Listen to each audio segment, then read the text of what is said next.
परीक्षा या अन्य परीक्षाओं में देखे होंगे, या एलएलबी परीक्षा हो, सूचना का अधिकार अधिनियम 2005 के संबंधित प्रावधानों को पूछा जा रहा है, उससे संबंधित सवाल किया जा रहा है, या हमारे दैनंदिन जिंदगी में भी होता है। जैसे अब सीजीपीएससी में एक मित्र ने मेरे को मैसेज किया कि सीजीपीएससी में मुझे अपनी कॉपी मांगनी है, तो आरटीआई का क्या प्रोसेस है, कितना क्या फीस लगता है। तो इस प्रावधान को आप जब तक नहीं जानेंगे, देखिए क्या है, कानून के आप जानकार रहेंगे तभी तो कानून या विधि सम्मत कुछ कार्य करेंगे। और कानून के जानकार नहीं रहेंगे, दूर है, मान लो आप सरगुजा हैं, आपको आरटीआई कॉपी लगानी है, तो आप रायपुर लोक सेवा आयोग में आते हैं तो आपको प्रोसीजर या प्रक्रिया पता नहीं है, तो फिर आप क्या दौड़ धूप करेंगे, फिर उसके लिए अननेसेसरी आपको तकलीफ होगा। तो बेटर ये है कि हम अपनी अधिकारों को जाने, और इसलिए समाहित किया गया है। मैंने इससे पूर्व भी विदित वीडियो में बताया आप लोगों की भाई रूल रेगुलेशन या फिर जितने भी लॉ है या एक्ट वगैरह है, क्यों सीजीपीएससी में नॉर्मल स्टेट सर्विस में जोड़ा गया है। तो वही है कि भाई आप ब्यूरोक्रेट बनेंगे, कल कानून या न्याय प्रशासन या शांति व्यवस्था आपके हाथों में रहेगा, तो आप उस चीज के लिए प्रिपेयर रहेंगे, तभी तो सरकार आपको ट्रेनिंग देगी, ये सब चीजें जो है।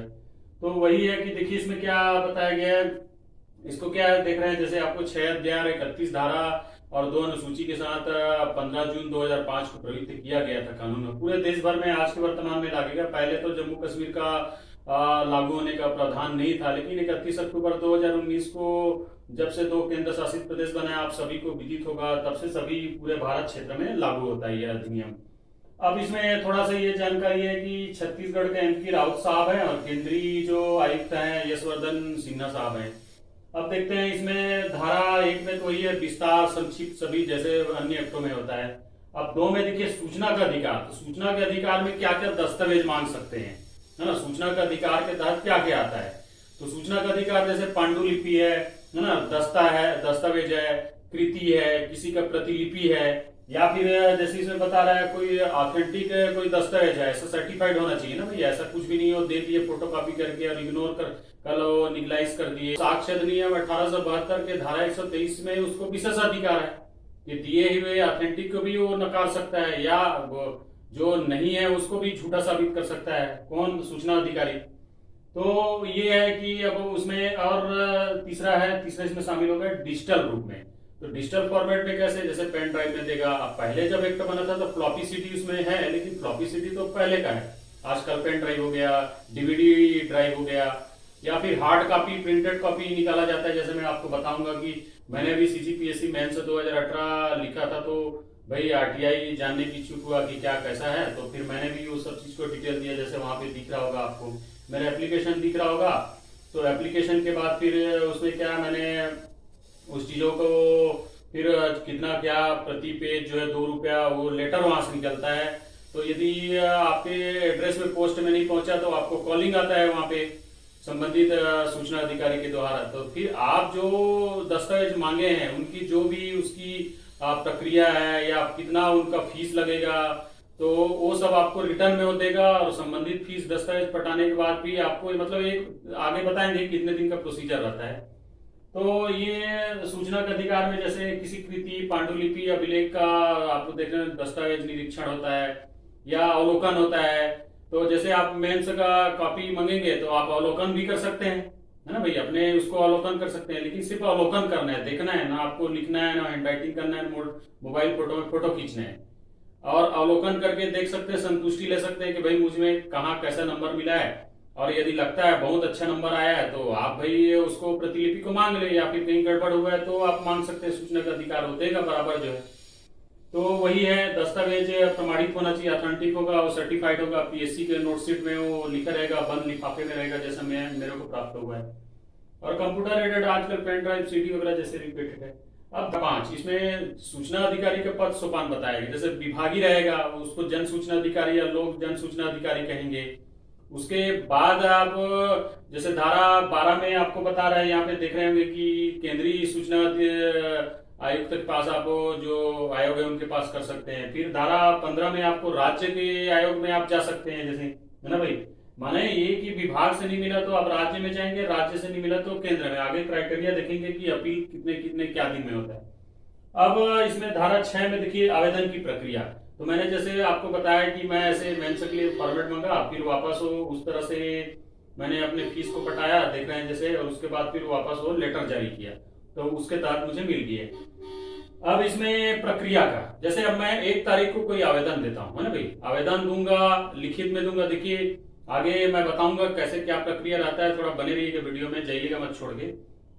तो उसमें क्या रहता है, प्रथम जैसे अपील किए किसी विभाग में, या चलो पीएससी से मैं मांग लिया, तो वहां जन सूचना जो अधिकारी होगा, लोक जन सूचना अधिकारी रहेगा, वो आपकी मांगे गए दस्तावेज को 30 दिन के अंदर आपको बाई हैंड वो देगा। और मान लो डाक में विलम्ब हुआ तो कॉलिंग कर सकता है, या डाक में आपका एड्रेस बराबर ऑथेंटिक नहीं रहा है तो उसी डेट में राइट नाउ स्पीड पोस्ट से चला जाता है। मतलब 30 दिन की प्रक्रिया उसको करना पड़ेगी। कि आगे धारा 20 में हम लोग शास्त्री का देखेंगे, पर डे उसके ऊपर 1,50,000 से 25,000 रुपए तक के जुर्माना निर्बंध किया गया है।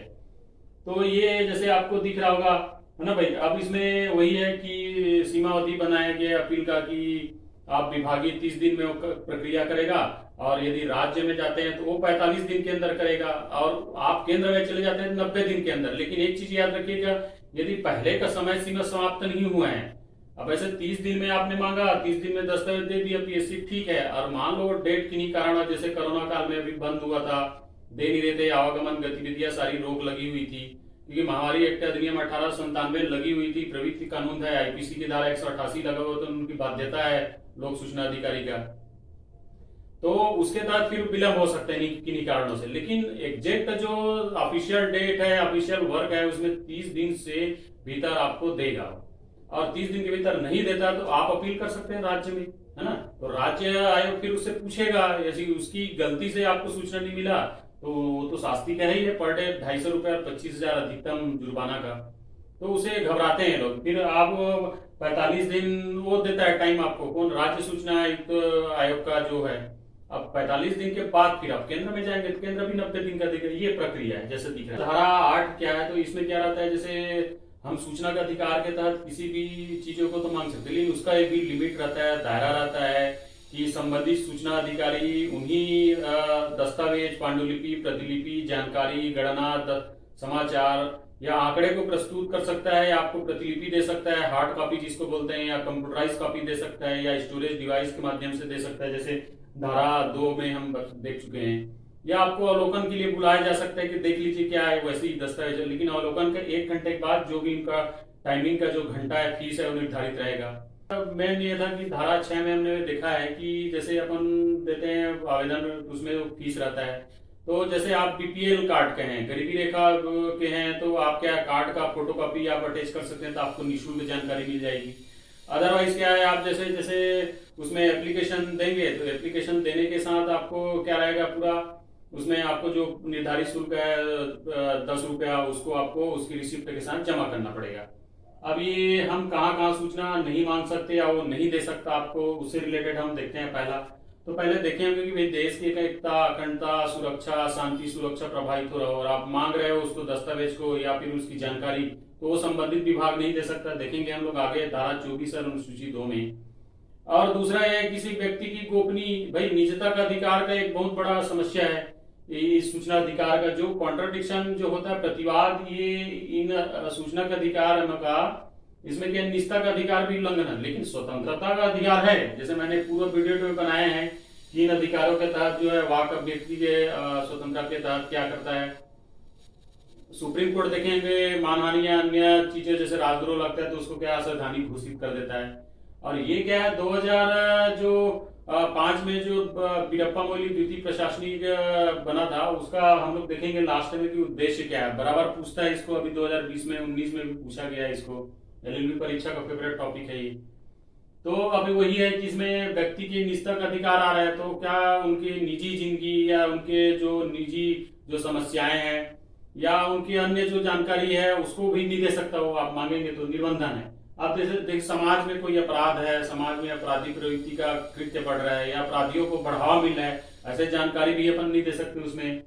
अब इसमें जैसे देखेंगे आप मंत्री परिषद का या मंत्रिमंडल का आपस में कोई बैठक होगी, या राष्ट्रपति के सचिवालय का कोई गोपनीय दस्तावेज है, या फिर हमारे जो विदेशी कूट नीति से या राष्ट्र देशों से, राष्ट्र एजेंसियों से हमारा जो टाइप रहता है, प्रसिद्ध रहता है, उसका जब तक मंत्रिमंडल या कोई स्पोक पर्सन आके आपको ना बता दे तब तक आप मांग नहीं सकते, है ना भाई। और आपको पता ही होगा शासकीय गुप्त अधिनियम 1923 के जो भी उसके धारा में जो प्रावधान है उसके तहत भी कुछ कुछ बातें को गुप्त रखना पड़ता है, प्रकट करने में थोड़ा उसको निर्बंधन माना गया है। और 20 वर्ष से पुरानी जो दस्तावेज है, घटना है या कुछ और है, उसको भी आप नहीं मांग सकते उसमें। और सूचना अधिकारी के अधिकार क्षेत्र से बाहर है, भाई आप विभागीय लोक सूचना अधिकारी पीएससी से मांग रहे हैं कि मेरे को मेन से दीजिए, और अब आप वहां चले गए क्या यूपीएससी का भी मुझे चाहिए, तो यूपीएससी को लाख नहीं दे सकता ना, आपको संघ लोक सेवा आयोग में जाना पड़ेगा, उस ऑफिस में, वहां पे आपको देना पड़ेगा एप्लीकेशन, जो भी प्रक्रिया है। तो ये तो उसकी प्रक्रिया हो गई।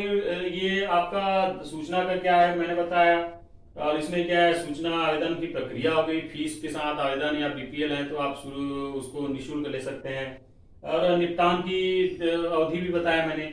अब इसमें क्या है, मैं पीएससी का मेंस कॉपी है, अब मेंस कॉपी मैं अपना निकाल सकता हूँ, लेकिन मैं किसी थर्ड पर्सन का नहीं निकाल सकता, और थर्ड पर्सन या दूसरे व्यक्ति का मैं मांग नहीं सकता। मांगूंगा तो क्या करेगा, संबंधित जो जन सूचना अधिकारी है मेरे से एप्लीकेशन और फीस तो ले लेगा वो, लेकिन 5 से 7 दिन के अंदर जिस व्यक्ति को मांगा गया उसको जानकारी देगा, उसको पूछेगा कि भाई मैं इस संबंधित व्यक्ति जानकारी मांग रहा है, आपको किसी प्रकार का कोई आपत्ति थोड़ी न है, या नहीं है तो लिखित प्रस्तुत करिए। तो उसकी यदि लिखित या अनापत्ति प्रमाण पत्र या अनापत्ति आवेदन के बाद ही आपको दिया जाएगा, और मान लो इनकेस कभी गलती से दे दिया जाता है, वैसे देने का प्रावधान नहीं लेकिन मैंने दे दिया, तो ये भी उसको अधिकार है, जिसका वो थर्ड पर्सन का मांगे हैं कॉपी, वो 10 दिन के अंदर आपके ऊपर कानूनी कार्रवाई कर देगा, क्योंकि निजता का अधिकार उल्लंघन हुआ है उनकी। भाई आपने 8 में प्रावधान बनाया है कि व्यक्तिगत या गोपनीय चीजों को आप नहीं दे सकते, लेकिन आप 11 में दे रहे हैं उस चीजों को, तो उसमें कहीं ना कहीं क्या है वो दिक्कत होता है। तो इसलिए क्या है, आप जैसे अब भाई आप मेंस दिलाए हैं तो आप अपनी कॉपी का अपील या अपनी जो जानकारी उनको मांग सकते, लेकिन अब भाई आपको लग रहा है कि नीचे वाले या ऊपर वाले को मांगू, तो ऐसा नहीं होता। और उसी को बोलते हैं तृतीय प्रकार का जो पक्षकार है उसके लिए थोड़ा निबंधन है, उसकी सहमति के बिना आपको नहीं, और कौन सहमत देगा भाई ना, कोई शो ऑफ तो करता नहीं, आप देखेंगे आज के डेट में। अब धारा 12 में कंटिन्यूशन में हम लोग पढ़ते हैं केंद्रीय, और धारा 15 में राज्य आयोग का गठन। तो राज्य आयोग का गठन में विस्तृत हो जाएगा, तो मैंने लिखा नहीं है, शॉर्ट में लिखा है। तो राज्य आयोग में पता ही है एक अध्यक्ष रहता है, और उसे कम से कम 10 से अधिक सदस्य रहते हैं जो विभिन्न क्षेत्रों के जानकार रहते हैं। लेकिन उसमें भी आगे हम लोग बताएंगे धारा उसमें कि कैसे हटाया जाता है। अब इसमें है वही 5 साल का उनका सेवा अवधि है, और जो भी वेतन भत्ता है केंद्र का है तो केंद्र की संचित निधि 266 अनुच्छेद के तहत, और राज्य है तो राज्य के संचित निधि से वेतन होगा। अब उनका शपथ का जो प्रक्रिया अनुसूची 1 में है, राज्यपाल शपथ देंगे, राज्य का देखेंगे, वहां जाकर राष्ट्रपति का जो भी या राष्ट्रपति स्वयं शपथ दिलाते हैं उनके जो आयुक्त हैं या अन्य जो सदस्य हैं। तो ये उसमें क्या रहता है, आयोग का गठन हो गया। अब गठन में जो उनके भाई जैसे सूचना आयुक्त का नियुक्त करना है, या इनके और उपायुक्त भी नियुक्त करना है, सदस्य भी नियुक्त करना है, तो उसके लिए भी कमेटी बनती है, जैसे केंद्र के प्रधानमंत्री या लोकसभा का अध्यक्ष या विपक्ष के नेता। उसी तरह से राज्य गए तो मुख्यमंत्री, विधानसभा का अध्यक्ष या विधानसभा को प्रतिपक्ष के नेता, इनकी एक कमेटी रहती है जो इनको सेलेक्ट करती है, नियुक्ति समिति। तो हम लोग बारी 12 और 15 में देखे हैं, धारा 13 और 14 में वही देख रहे हैं कि इनकी सेवा शर्तें वही, कम नहीं होगा वेतन भत्ते या जो भी इनके वो है। लेकिन अब धारा इसमें 14 में केंद्रीय और 17 में पदाधिकारी को हटाना। अब हटाया कैसे जाएगा देखिए, आपको पता ही होगा भाई, अब सीधा कदाचार हो गया, भ्रष्टाचार हो गया, या फिर उनके ऊपर ऐसा प्रोसिक्यूशन क्रिमिनल प्रोसिक्यूशन चल रहा है किसी न्यायालय द्वारा, और सिद्ध हो गया कि ये दोषी है या सजा प्राप्त हो गया, या कोई सक्षम न्यायालय बोल दिया पागल है, दिवालिया है, या फिर भूमि अतिचार किया है, बेवजह कब्जा किया है। आप लोग सभी पता है कि दंड प्रक्रिया संहिता 1973 के धारा 197 में क्या रहता है, शासकीय अधिकारी को उसके नियुक्त एम्प्लॉयर का क्या रहता है, संरक्षण रहता है, कि वही सद्भावनापूर्वक कार्य को संरक्षण देना हर एक में आप लोग देखेंगे। तो वही है कि इसी आधार पर उसको राष्ट्रपति या यहाँ है तो राज्यपाल हटा देता है राज्य का। अब इसमें आगे में अपील की अवधि है ना, तो अपील का अवधि हम पूर्व में देख चुके हैं कि जैसे आप प्रथम किए तो 30 दिन के अंदर नहीं दिया, असफल हुआ, वो भी ऑफिस टाइम में, तो आप क्या राज्य में जा सकते हैं। राज्य जो है 40 कम से कम 45 दिन की अवधि में नहीं दिया तो आप केंद्र में जा सकते हैं। केंद्र में 90 दिन का टाइम डेट रहता है, वही बताया गया 19 में। अब धारा 20 में जैसे लोक सूचना अधिकारी साहब ने संबंधित दस्तावेज जानकारी मांगा और नहीं दे पा रहा है, तो जैसे आपको दिख रहा होगा 250 पर डे, 250 रुपए, अधिकतम 25,000 रुपए तक उसके ऊपर जुर्माना है। अब धारा 24 में अब देखिए ये इंपॉर्टेंट है, इसको पूछा गया था धारा 8 के द्वारा। तो धारा 8 का कहीं ना कहीं ये क्या है, प्रतिबंध है। धारा 8 में उन क्षेत्रों या उन जगह को या उन जानकारी को नहीं मान सकते जो धारा 8 में, लेकिन धारा 24 में तो टोटली बता दिया गया, स्पष्ट निर्देश दे दिया गया है कि अनुसूची 2, जैसे आपको दिख रहा होगा जितने भी केंद्रीय सीमा सड़क संगठन है या जितने भी सुरक्षा है, जैसे बीएसएफ हो गया, सीआईएसएफ हो गया, सीआरपीएफ हो गया, या आईटीबीपी हो गया, या गृह मंत्रालय का कोई इंटरनल सिक्योरिटी है, पुलिस विभाग का इंटरनल सिक्योरिटी है, या दस्तावेज प्रतिभूति या टकसाल की कोई इंटरनल सिक्योरिटी है, विदेशों से टाइप संविदा है, ढेर सारा जो आपको दिख रहा है उससे, तो इनसे रिलेटेड हम लोग क्या कर सकते हैं, दस्तावेज नहीं मान सकते, है ना भाई। अब एक मित्र ने मेरे को पर्सनल सवाल किया था उसमें कि कैसा है, तो जैसे आपको दिख रहा होगा ये मेरा फॉर्म है ना भाई आईटी। फिर उसके बाद आपको दिख रहा होगा इसमें पीएससी ने वापस मुझे शुल्क पटाने और सब चीज विवरण दिया है। उसके बाद फिर लोग इसमें देख रहे होंगे कि ये मेरा आरटीआई का मेंस का कॉपी है, फोटो कॉपी देगा, और पर उसमें क्या रहता है, जैसे ये दिख रहा है 7 पेपर का पूरा, तो उसमें क्या रहता है कि भाई है कैसा लगा वीडियो बताइएगा और शेयर करिए, लाइक करिए, तब तक के लिए थैंक यू।